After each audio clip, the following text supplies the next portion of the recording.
Hello friends, स्वागत है मेरे चैनल एमसीक्यू स्टडी आईक्यू पे। और आज के वीडियो में हम लोग अगला पार्ट करने वाले हैं। जो पिछले वीडियो में हम बता रहे थे 2024 का सैम्पल पेपर। देखो, ये 2024 के एग्ज़ाम में सैम्पल पेपर आया था।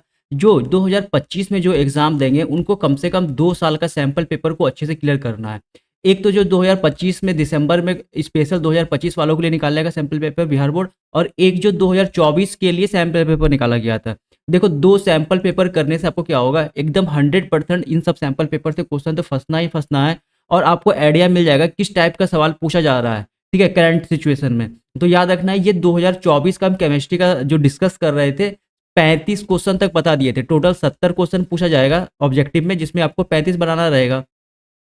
तो 35 का 70 का 2 पार्ट था। एक 35 क्वेश्चन का ऑलरेडी बता चुके हैं, इसमें रेस्ट जो 35 क्वेश्चन बचा हुआ है वो डिस्कस करेंगे। देखो, मैक्सिमम क्वेश्चन हम बता रहे हैं, जैसे हम पूरा प्रीवियस ईयर्स का क्वेश्चन देखें और करवा भी चुके हैं प्रीवियस ईयर्स का, पिछले 15 साल का। तो याद रखना, ये जितने भी आपके सैंपल पेपर में जो क्वेश्चन है ऑब्जेक्टिव में, उनमें करीबन आपका 20 क्वेश्चन तो प्रीवियस ईयर्स का ही पूछा हुआ है। और जो रेस्ट क्वेश्चन बचे हैं, उनमें से मैक्सिमम क्वेश्चन जो है प्रीवियस ईयर्स के ही अकॉर्डिंग पूछे गए हैं। तो याद रखना, ये सब क्वेश्चन बहुत ही इंपॉर्टेंट है। आपके एग्जाम में 100% ऐसा क्वेश्चन देखने को मिलेगा 2025 के एग्जाम में। तो चलो शुरू करते हैं आज का हम फर्स्ट क्वेश्चन से। ओके, देखो पहला क्वेश्चन क्या कर रहा है। पहला क्वेश्चन क्या कर रहा है, इसका पहला प्लेलिस्ट में जाना है, ठीक है। केमिस्ट्री मॉडल पेपर या सैंपल पेपर लिखा होगा केमिस्ट्री बिहार बोर्ड का, उसके प्लेलिस्ट में पहला वीडियो होगा, थंबनेल में आपको दिख जाएगा वो, और उसके नीचे में ये वाला वीडियो पड़ा मिलेगा, ठीक है। तो आप सारा वीडियो वहाँ से आप देख सकते हैं। जितना सैंपल पेपर का हमको क्वेश्चन मिलेगा हम डालते रहेंगे। सैंपल पेपर बनाना और इसका क्वेश्चन को याद करना बहुत ही ज़्यादा इंपॉर्टेंट हो जाता है। देखो, फर्स्ट क्वेश्चन करते हैं। K3FeCN6 में Fe का ऑक्सीकरण संख्या है। देखो, काफ़ी इंपॉर्टेंट है, बताए थे पहले भी। जिसका ऑक्सीकरण संख्या निकालना रहता है उसे हम x मान लेते हैं। देखो, K का ऑक्सीकरण संख्या होता है +1 और Cn का ऑक्सीकरण संख्या होता है -1। ओके, Cn का ऑक्सीकरण संख्या क्या होता है, -1। अब यहाँ से हम लोग क्या करते हैं, 3K है तो 3 × 1, क्योंकि +1 है। और जिसका इसके बाद क्या आ गया, Fe के लिए हम लोग x माने थे। देखो, बीच में प्लस लगा देते हैं। तो Fe के लिए प्लस माने थे, प्लस प्लस। और यहाँ पे क्या है, Cn के लिए क्या हो जाएगा, -6 इक्वल्स टू क्या करते हैं, 0। यहाँ पे 0 क्यों आ रहा है, देखो बच्चे, यहाँ पे क्या होगा, एक बार फिर से समझा दे रहे हैं, थोड़ा सा प्रॉब्लम आ गया था लैपटॉप में। देखो, यहाँ पे क्या होगा, ये जो K है इसका ऑक्सीकरण संख्या क्या होगा, +1। Cn का ऑक्सीकरण संख्या होता है -1। ओके, और हमें जिसका निकालना रहता है यहाँ Fe का, उसे हम क्या मान लेते हैं, x मान लेते हैं। तो जब यहाँ पे x हम Fe को माने हैं, अब क्या करते हैं, यहाँ पे 3K है, यानी +1 रहता है, यानी 3 × +1 करेंगे। जिसका निकालना रहता है उसको, इसके बाद Fe आ गया तो यहाँ पे प्लस डाल देंगे। एक एलिमेंट चेंज होगा, तत्व चेंज होगा, तो बीच में क्या डालेंगे, प्लस। Fe के बाद Cn है, और हमें पता है Cn का क्या होता है, ऑक्सीकरण संख्या -1 होता है। और यहाँ कितना Cn है, तो 6 Cn है। देखो, यहाँ पे 6 लगा हुआ है, तो यहाँ पे 6 × -1, यानी माइनस का यहाँ पे ऑलरेडी, ठीक है। ये जो माइनस है, ये -1 ऑक्सीकरण का है, बराबर 0। 0 यानी ये न्यूट्रल है। अगर यहाँ पे प्लस प्लस रहता है एक का, तो यहाँ पे +1 लिखते। अगर यहाँ पे निगेटिव का रहता कुछ, तो यहाँ पे -1 लिख देते। ओके, लेकिन यहाँ पे ना तो कुछ प्लस है ना तो माइनस, यानी ये न्यूट्रल कंपाउंड है। देखो, 3 + x -6 = 0, x - 3 = 0, x बराबर क्या आ जाएगा, 3 x। और हम x क्या माने थे, तो Fe का ऑक्सीकरण संख्या माने थे। तो 3, ऑप्शन नंबर सी यहाँ क्या हो जाएगा, राइट आंसर। तो इस तरह से हम ये क्वेश्चन बनाते हैं और क्वेश्चन एग्जाम में पूछा भी जाता है। बात करते हैं सभी लिगेंड होते हैं। हम सभी लिगेंड कैसे होते हैं, तो ये इंपॉर्टेंट है। लिगेंड क्या होता है, ये जो यहाँ पे Cn लगा हुआ आपको मिला था बीच में, जिसका ऑक्सीकरण संख्या -1 था अभी ऊपर में, ये जो Cn है इसे हम लोग बोलते हैं लिगेंड। देखो, सब जितने भी लिगेंड होते हैं, ये थ्योरेटिकल क्वेश्चन है, आपको छोड़ना नहीं है। जितने भी लिगेंड होते हैं वो लेविस भस्म होते हैं, ठीक है। ऑप्शन नंबर बी हो जाएगा यहाँ राइट आंसर। जटिल आयन की संरचना है। अब इस आयन की क्या संरचना है, ये जो आयन लिखे यहाँ पे लिखा हुआ है, तो याद रखना वर्ग तलीय होता है, स्क्वायर प्लानर होता है। कैसा होता है, ये स्क्वायर प्लानर होता है। ऑप्शन नंबर सी यहाँ क्या हो जाएगा, राइट आंसर। इजी भी क्वेश्चन है, टफ भी क्वेश्चन है, सारा क्वेश्चन मिला हुआ है। और सबको पता है कि 70 में से 35 क्वेश्चन ही सॉल्व करना है, तो क्यों ना इजी क्वेश्चन को अच्छे से बना लिया जाए, अच्छे से याद कर लिया जाए। तो इजी क्वेश्चन को आपको अच्छे से याद करना है। जैसे 39 बहुत इजी क्वेश्चन है। 39 कह रहा है कि विटामिन B12 में रहता है, प्रीवियस ईयर का क्वेश्चन, ठीक है। देखो, विटामिन B12 अगर आपसे पूछा जाए कि कौन सा एकमात्र विटामिन है, जिसमें मेटल पाया जाता है यानी धातु पाया जाता है। तो विटामिन B12 में धातु पाया जाता है और ये कौन सा धातु है? तो ऑप्शन नंबर ए हो जाएगा राइट आंसर, कोबाल्ट। ठीक है, कोबाल्ट में क्या रहता है? धातु रहता है। ठीक। निम्नलिखित में से किसका शून्य द्विगुण आघूर्ण है? देखो शून्य मतलब जीरो। ऑप्शन नंबर डी हो जाएगा राइट आंसर। अगर बता दे, कार्बन के पास कितना? 4 क्लोरीन लगा हुआ है। 4 क्लोरीन लगा हुआ है कार्बन के पास, तो इसका डायपोल मोमेंट क्या हो जाएगा बच्चों? जीरो हो जाएगा। ठीक है, ये क्लोरीन अपने और सबको क्या करेगा? अट्रैक्ट करके मॉलिक्यूल्स को यहाँ पे ये क्या कर देगा? म्यू इक्वल्स टू क्या हो जाएगा? जीरो। यानी डायपोल मूवमेंट क्या हो जाएगा यहाँ पे? Zero. Option number D right answer. NCERT का क्वेश्चन है, अच्छे से याद कर लेना इस क्वेश्चन को। निम्नलिखित में से कौन जेमिनल जेमिनल डिहाइड के बारे में पूछ रहा है, इसमें से कौन है? तो जेमिनल डिहाइड का फॉर्मूला क्या होता है? CH3CHBr2। ऑप्शन नंबर ए यहाँ क्या हो जाएगा? Right answer. ठीक है, ऑप्शन नंबर ए हो जाएगा बच्चों यहाँ राइट आंसर। 42 करते हैं, निम्नलिखित में से किससे क्लोरोफॉर्म बनता है? क्लोरोफॉर्म का स्ट्रक्चर क्या होता है? देखो क्लोरोफॉर्म को बोलते हैं CHCl3। ठीक है, अब क्लोरोफॉर्म किससे बनता है? तो याद रखना है, जितने यह प्रोपेन वन ऑल से, अल्कोहल से हमें क्लोरोफॉर्म मिल जाएगा। देखो प्रोपेन वन ऑल क्या होता है? CH3 CH2 OH। ठीक है, CH2 होगा यहाँ पे। ठीक है, इससे हमें हमें क्या मिल जाता है? तो CH3Cl क्लोरोफॉर्म मिल जाता है। ठीक, और प्रोपेन वन ऑल, देखो प्रोपेन आपका इथेनॉल से भी आपका क्या मिल जाता है हमें? जो है क्लोरोफॉर्म मिलता है। प्रोपेनॉल से भी क्लोरोफॉर्म मिलता है। तो याद रखना 42 भी इंपॉर्टेंट है। Propane one ol, option number C right answer हो जाएगा। एलिकल हैलाइड का उपयोग निम्नलिखित में से किससे बनाने में होता है? देखो एलिकल हैलाइड से हम लोग एल्केन भी बनाते हैं, ग्रिग्नाल रिएजेंट से एल्कीन भी बनाते हैं, एल्कोहल भी बनाते हैं। यानी ऑप्शन नंबर डी हो जाएगा right answer. All of this, इन सभी का प्रिपरेशन हम लोग एल्काइल हैलाइड से कर सकते हैं। निम्नलिखित में से कौन सेकेंडरी अल्कोहल को निरूपित करता है? सेकेंडरी अल्कोहल को हम कैसे समझेंगे कि वो सेकेंडरी अल्कोहल है? देखो ऑप्शन नंबर बी हो जाएगा राइट आंसर। ये जो आपका अल्कोहल का फंक्शनल ग्रुप जिस कार्बन से जुड़ा रहता है, कि अगर उस वो कार्बन पे 2 अल्काइल ग्रुप ऐड हो सकता है तो वो क्या हो जाएगा? 2 डिग्री अल्कोहल। ठीक है, ये देखो ऑप्शन नंबर सी क्या है? 3 डिग्री अल्कोहल। कैसे पता चलेगा? देखो इस कार्बन पे 3 अल्काइल ग्रुप ऐड हो सकते हैं, तो इसका मतलब ये क्या है बच्चों? 3 डिग्री अल्कोहल। और ये अल्कोहल जिस कार्बन पे जुड़ा हुआ है वो वहाँ पे एक ही बॉन्ड ओपन है, तो ये क्या हो जाएगा? हमारा प्राइमरी अल्कोहल। एक मेथड तो और बता देते हैं, एक मेथड और हम डिस्कस कर देते हैं यहाँ पे, आपके लिए आसानी आसानी होगा, आप इसको थोड़ा सा मेमोराइज कर लेना है। अगर हम लोग बात कर रहे थे सेकेंडरी अल्कोहल, याद रखना एक चीज, प्राइमरी अल्कोहल को हम ऐसे पहचानते हैं, अल्कोहल जिस कार्बन से लगा होगा उस कार्बन पे 2 हाइड्रोजन होगा। यहाँ पे 2 हाइड्रोजन है ना, तो इसे क्या बोलेंगे हम लोग? Primary alcohol. ये कैसा है बच्चों? सेकेंडरी अल्कोहल है। सेकेंडरी अल्कोहल पहचानने के लिए, अल्कोहल जिस कार्बन पे लगा रहेगा उसके पास एक हाइड्रोजन रहेगा। टर्सरी अल्कोहल कैसे पहचानेंगे? अल्कोहल जिस कार्बन से जुड़ा रहता है उस कार्बन के पास शून्य यानी जीरो हाइड्रोजन हो। ठीक है, जीरो हाइड्रोजन हो, वो कैसा हो जाएगा? 3 डिग्री। तो ये 2 डिग्री, ये 1 डिग्री और ये 3 डिग्री अल्कोहल। ओके, तो याद रखना 44 का हो जाएगा ऑप्शन नंबर अभी के लिए क्या हो जाएगा? B right answer.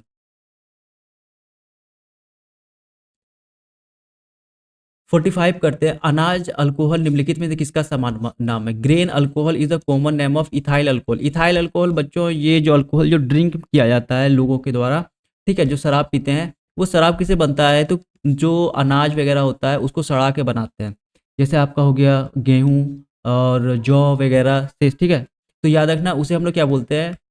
Grain alcohol बोलते हैं। ग्रेन अल्कोहल किसका कॉमन नेम है? इथाइल अल्कोहल का। इंपॉर्टेंट है ये क्वेश्चन।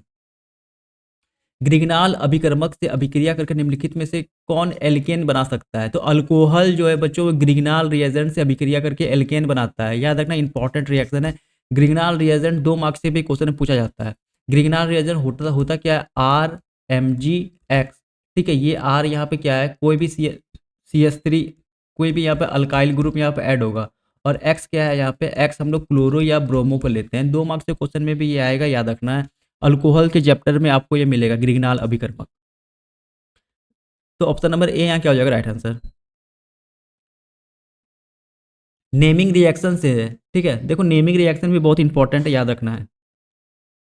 ऐसा कोई रिएक्शन दे और यहाँ पे देखो कैटलिस्ट क्या है?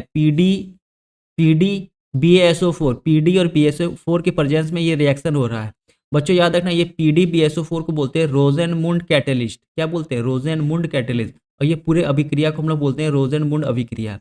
ये सब चारों अभिक्रिया के बारे में हम बात करेंगे 2 मार्क्स के क्वेश्चन में। जब 2 मार्क्स का क्वेश्चन डिस्कस करेंगे, ये सब इंपॉर्टेंट क्वेश्चन है, याद रखना है। ठीक है, रोजेनमुंड अभिक्रिया बोलते हैं इसे, और इसे क्या बोलते हैं? PDBSO4 को रोजेनमुंड कैटेलिस्ट। ऑप्शन नंबर बी हो जाएगा राइट आंसर। एल्डिहाइड के ऑक्सीकरण से प्राप्त होता है। जब एल्डिहाइड को हम लोग ऑक्सीकरण करते हैं तब हमें क्या मिलता है? ठीक है, एल्डिहाइड जब ऑक्सीकरण करता है तो हमें मिलता है एक एसिड। ठीक है, क्या मिलता है? एक अम्ल मिलता है। ठीक है, अब देखो जैसे यहाँ पे बात करते हैं, एक एग्जांपल ले लेते हैं, जैसे CH3CHO। देखो CHO ग्रुप क्या होता है? एल्डिहाइड का, इसका हम लोग ऑक्सीकरण करवाते हैं। देखो KMNO4 जो होता है बच्चों, ये बहुत ही ज़्यादा स्ट्रॉन्ग ऑक्सीडाइजिंग एजेंट होता है। ये हमें क्या दे देता है? जो CH3 तो रहता है, ये जैसे के तैसा यहाँ रहेगा, लेकिन ये जो एल्डिहाइड ग्रुप है, ये चेंज होकर के क्या बन जाता है? एक कार्बोक्सिलिक एसिड। और ये क्या है बच्चों? अल्कोहल है। तो ऑप्शन नंबर डी यहाँ क्या हो जाएगा राइट आंसर।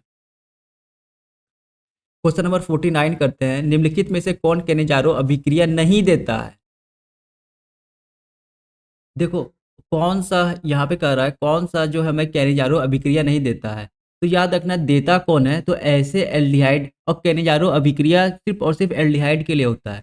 तो ऐसे एल्डिहाइड जिनमें अल्फा परमाणु नहीं पाया जाता है, वे केनेजारो अभिक्रिया देते हैं। ठीक है, वही आपको क्या करते हैं? वही एल्डिहाइड आपको केनेजारो अभिक्रिया देते हैं। ठीक है, तो अब देख लेते हैं इनमें किसमें अल्फा एच परमाणु है। तो जिसमें अल्फा एच परमाणु होगा वो अभिक्रिया नहीं देगा।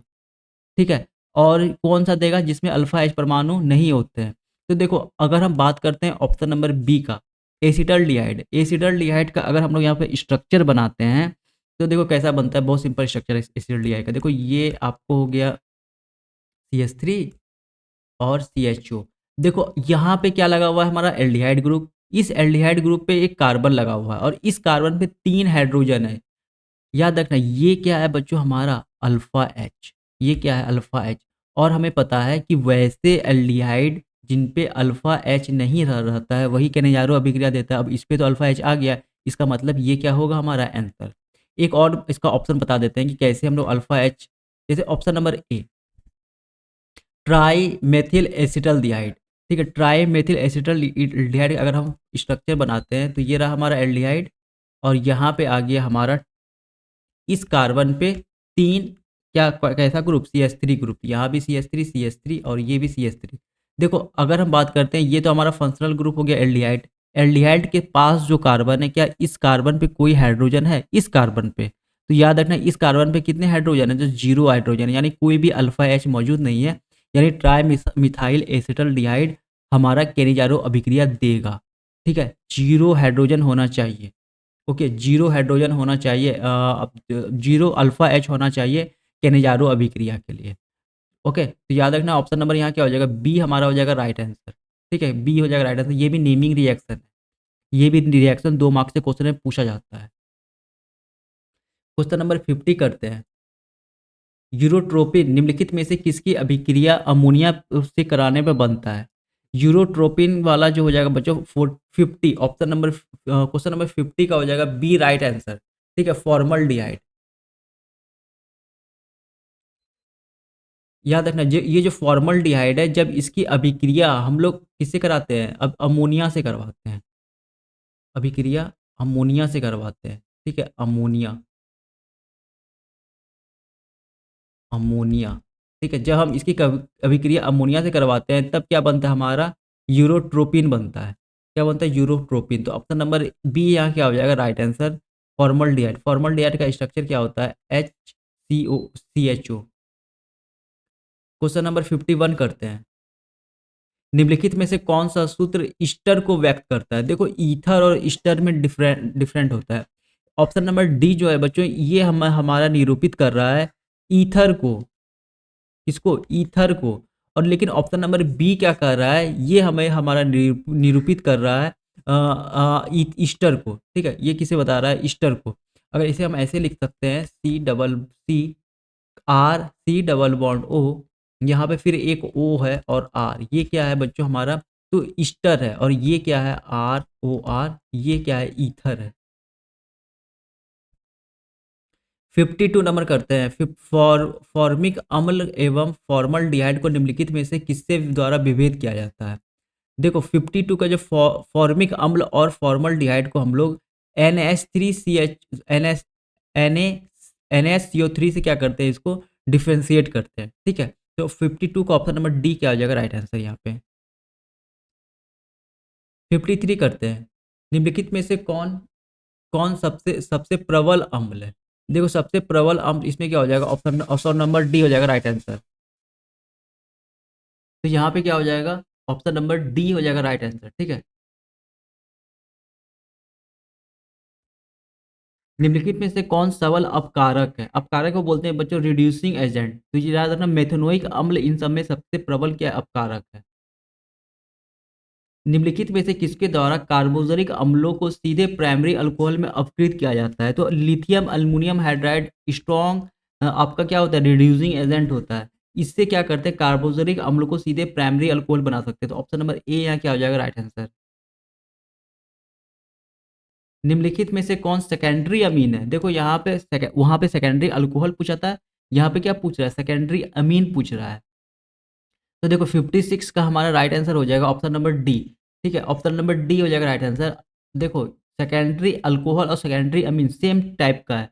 देखो नाइट्रोजन के पास अगर एक हाइड्रोजन जुड़ा रहता है, एक हाइड्रोजन रहे, तो इसे हम लोग क्या बोलेंगे, 2 डिग्री अमीन। ठीक है, 2 डिग्री। अब यहाँ पे देखो ये कैसा है, तो बच्चों 3 डिग्री है। इस नाइट्रोजन के पास एक भी हाइड्रोजन नहीं है, तो 3 डिग्री, और यहाँ पे 3 हमारा एल्काइल ग्रुप ऐड हो सकता है। और ये जो अमीन है ये वो है प्राइमरी अमीन, 1 डिग्री अमीन। क्योंकि यहाँ पे जो नाइट्रोजन है इसके साथ 2 H लगा हुआ, और 2 हाइड्रोजन जिसके पास रहता है वो कैसा होता है, प्राइमरी बन जाता है। मिथाइल आइसोसानाइड का अणुसूत्र है। देखो मिथाइल आइसोसानाइड का अणुसूत्र क्या होता है, CH3NCO। CH3NCO। ठीक है, option number A right answer हो जाएगा। देखो ये नहीं है, यहाँ पे देखो ये दोनों लग रहा है सेम के जैसा, लेकिन ये आइसोसाइनाइड है। ठीक है, ये नहीं होगा, एन पहले आएगा सी बाद में आएगा। अब मिथाइल आइसोसाइनाइड बच्चों भोपाल में गैस गैस त्रासदी हुआ था भोपाल में। ठीक है, यही गैस जो है बहुत ज़्यादा पॉइजनस गैस होता है, ये आइसोसाइनाइड, मिथाइल आइसोसाइनाइड। इसी गैस के लीकेज के कारण बहुत सारे लोग मारे गए थे। तो ऑप्शन नंबर ए यहाँ क्या हो जाएगा राइट आंसर। निम्नलिखित में से किसके जलाशयन से प्राइमरी अमीन बनता है? तो 58 का हो जाएगा right answer, option number D, alkyl isocyanide. Alkyl isocyanide. Amine में नाइट्रोजन का परमाणु प्रसरण होता है, hybridisation of nitrogen amine. Previous से तो क्वेश्चन है ये सब। देखो पहले एमीन का स्ट्रक्चर बनाते हैं। ठीक है, एक यहाँ पे लोन पेयर भी मिल जाता है हमें। तो याद रखना है 3 सिंगल बॉन्ड और 1 लोन पेयर, टोटल 4 हमें यहाँ पे मिल रहा है। तो जब 4 मिलता है तो उसे हम sp3 बोलते हैं। क्या ऑप्शन नंबर सी हो जाएगा राइट आंसर। ठीक है, जैसे यहाँ पे एक और एग्जाम्पल देते हैं। जैसे बच्चों यहाँ देखते हैं मीथेन का एग्जाम्पल, उदाहरण देखते हैं हम लोग मीथेन का। मीथेन क्या होता है, CH4 होता है। अगर पूछिएगा कि मीथेन का कार्बन कैसा संस्करण हाइब्रिडेशन होता है, तो ये भी sp3 हो जाएगा। ओके, क्योंकि यहाँ पे देखो 4 बॉन्ड है बताए थे, या 3 लोन पे, 3 सिंगल बॉन्ड 1 लोन पे, टोटल 4 यहाँ पे हो गया। तो sp3, यहाँ पे देखो 4 क्या सिंगल बॉन्ड है, तो ये भी क्या हो जाएगा हमारा sp3। तो ऑप्शन नंबर यहाँ भी सी हो जाएगा राइट आंसर। सुक्रोज के जलाशयन से प्राप्त होता है, 60 का हो जाएगा ऑप्शन नंबर सी। हमें ग्लूकोज और फ्रक्टोज दोनों मिलता है, दोनों 1:1 के रेशियो में रहता है। ठीक है, सुक्रोज के जलाशयन से। हाइड्रोलाइसिस सुक्रोज और hydrolysis give glucose and fructose 1:1 ratio. Ascorbic अम्ल क्या है बच्चों? एस्कॉर्बिक अम्ल एक विटामिन है। विटामिन सी को क्या रासायनिक नाम क्या है? एस्कॉर्बिक अम्ल है। बहुत इंपॉर्टेंट क्वेश्चन है ये। निम्नलिखित में से कौन सेल अनुवांशिक चरित्र दर्शाता है? तो डीएनए। डीएनए क्या करता है, हमारा अनुवांशिक चरित्र दर्शाता है, डीएनए। क्वेश्चन नंबर 63 करते हैं। यहाँ पे देखो 63 क्या कर रहा है, साबुन क्या है? बात करें साबुन साबुन क्या है, तो वसा अम्लों के लवण है साबुन। ठीक है, यहाँ क्या, सॉल्ट ऑफ फैटी एसिड। निम्नलिखित में से कौन प्राकृतिक बहुलक है? प्रोटीन बच्चों हो जाएगा यहाँ प्राकृतिक बहुलक। प्रोटीन भी क्या है, तो एक हमारा बहुलक ही होता है, सबहुलक का उदाहरण है। तो 65 का हो जाएगा नायलॉन 66 बच्चों, यहाँ हो जाएगा हमारा सहबहुलक का उदाहरण है, नायलॉन 66। 66 करते हैं, संघनन बहुलीकरण का उत्पाद है। तो 66 का हो जाएगा डी, नायलॉन 66 जो होता है वो संघनन बहुलक का उत्पाद होता है। 67 करते हैं निम्नलिखित में किसका उपयोग एंटीपायरेटिक के रूप में होता है। एंटीपायरेटिक क्या होता है, जो फीवर को कम करता है, बुखार को, ज्वर को जो नाचता है। तो याद रखना पैरासीटामोल जो हो जाएगा बच्चों यहाँ पे हमारा एंटीपायरेटिक हो जाएगा यहाँ पे। टाइफाइड के इलाज में किस किस एंटीबायोटिक का उपयोग करते हैं, तो टाइफाइड के इलाज में क्लोरोफेनिकॉल, ठीक है, ऑप्शन नंबर बी हो जाएगा यहाँ पर राइट आंसर, क्लोरोफेनिकॉल का यूज करते हैं। देखो अभी बताए थे भोपाल हादसे में जो विषैली गैस निकली थी वो कौन सी थी, तो याद रखना मिथाइल आइसोसानाइड। आइसोसानाइड में एन आगे आता है, सी बाद में आता है, ये बात याद रखना है। लास्ट क्वेश्चन करते हैं, गैमेक्सिन क्या है, ये सब प्रीवियस ईयर से क्वेश्चन है। गैमेक्सिन होता है बच्चों बेंजीन हेक्साक्लोराइड, ठीक है, इसे BHC के भी नाम से जाना जाता है। किस नाम से, तो BHC के नाम से भी जाना जाता है बेंजीन हेक्साक्लोराइड को। स्ट्रक्चर अगर पूछ दे तो बेंजीन के जैसा रहता है, जिसपे 6 क्लोरीन, हेक्सा मतलब 6 क्लोरीन लगा मिलेगा, ठीक है। और यहाँ पे बॉन्ड मत डाल देना, क्योंकि यहाँ पे कार्बन जो होता है यहाँ पे एक हाइड्रोजन छुपा रहता है बीच में। तो याद रखना इतना 70 क्वेश्चन आपको बता दिए हैं 2024 का सैंपल पेपर से, ठीक है, 2024 के सैंपल पेपर से। अब जो 2025 का सैंपल पेपर आएगा उसको भी अच्छे से डिस्कस करेंगे। तो मिलेंगे अगले वीडियो में, तब तक के लिए thank you, all the best. और बात बाकी रहा ये सब शॉर्ट आंसर टाइप क्वेश्चन, तो जब हम शॉर्ट आंसर टाइप क्वेश्चन करवाएंगे तो उस समय इन सबको भी हम लेंगे, ठीक है, जो हमको लगेगा इसमें इंपॉर्टेंट है। फ्रेंकल डोज क्या होता है, दोष क्या होता है, धातुई ठोस क्या है, तो ये सब क्वेश्चन हम लेंगे उस समय इन सब चीज़ें, ठीक है। तो मिलेंगे अगले वीडियो में, तब तक के लिए thank you, all the best.